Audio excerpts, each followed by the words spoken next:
அனைவருக்கும் வணக்கம். சற்று முன்பு வெளியான முக்கிய அறிவிப்பு. குடும்ப அட்டைதாரர்கள் பயன்பெறும் வகையில் ரேஷன் அட்டை வைத்திருக்கும் அனைவரும் கவனத்தில் கொள்ளக்கூடிய மிக மிக முக்கியமான மகிழ்ச்சியான அறிவிப்பை தமிழக அரசு வெளியிட்டுள்ளது.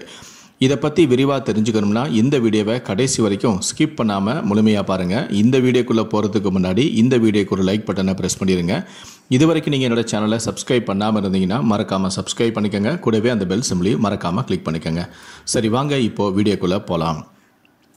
மகளிர் உரிமை தொகையில் புதிய விண்ணப்பதாரர்களை பெறுவதற்கான விண்ணப்பங்களை அச்சடிக்கும் முடிவு தற்போது எடுக்கப்பட்டுள்ளது.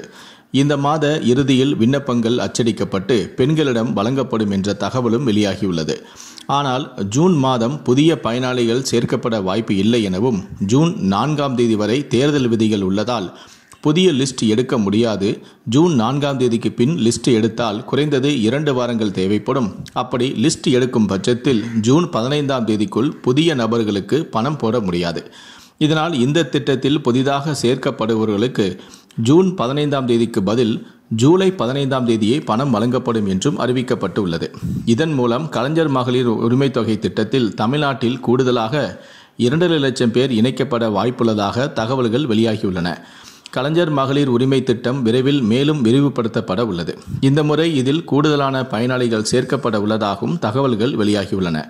அதன்படி முன்பு முன்னாள் அரசு ஊழியர்களின் மனைவிகளுக்கு பணம் கிடைக்கவில்லை. இவர்களுக்கு இந்த முறை பணம் கொடுக்க திட்டமிடப்பட்டும் உள்ளது. அதேபோல முன்னாள் கார்ப்பரேஷன் ஊழியர்களின் மனைவிகளுக்கும் பணம் கொடுக்க ஆலோசனை செய்யப்பட்டு வருகிறது.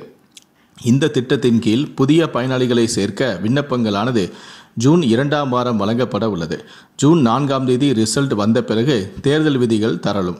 அதன் பிறகே விண்ணப்பங்களை கொடுக்க முடியும். இந்த திட்டத்தில் கடந்த ஜனவரி மாதம் கூடுதலான பயனாளிகள் சேர்க்கப்பட்டனர். இந்த நிலையில் இந்த மாதம் இதே திட்டம் மறுவாழ்வு முகாம் பெண்களுக்கும் விரிவுபடுத்தப்பட்டது. அதற்கான ஆணையும் வெளியிடப்பட்டது. அதேபோல இதுவரை விடுபட்ட பெண்களுக்கும் பணம் அனுப்பப்பட முடிவு செய்யப்பட்டும் உள்ளது. புதிதாக ரேஷன் கார்டு பெற்றவர்களுக்கு பணம் வழங்கப்படலாம். புதிதாக திருமணமான பெண்களுக்கும் பணம் வழங்கப்படலாம்.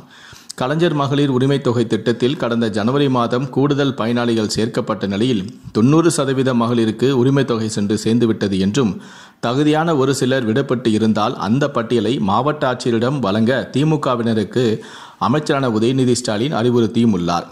தேர்தலுக்கு பிறகு தேர்தல் விதிமுறை தளர்ந்த பிறகு இவர்களுக்கு பணம் வழங்கப்படும் என்றும் எதிர்பார்க்கப்படுகிறது.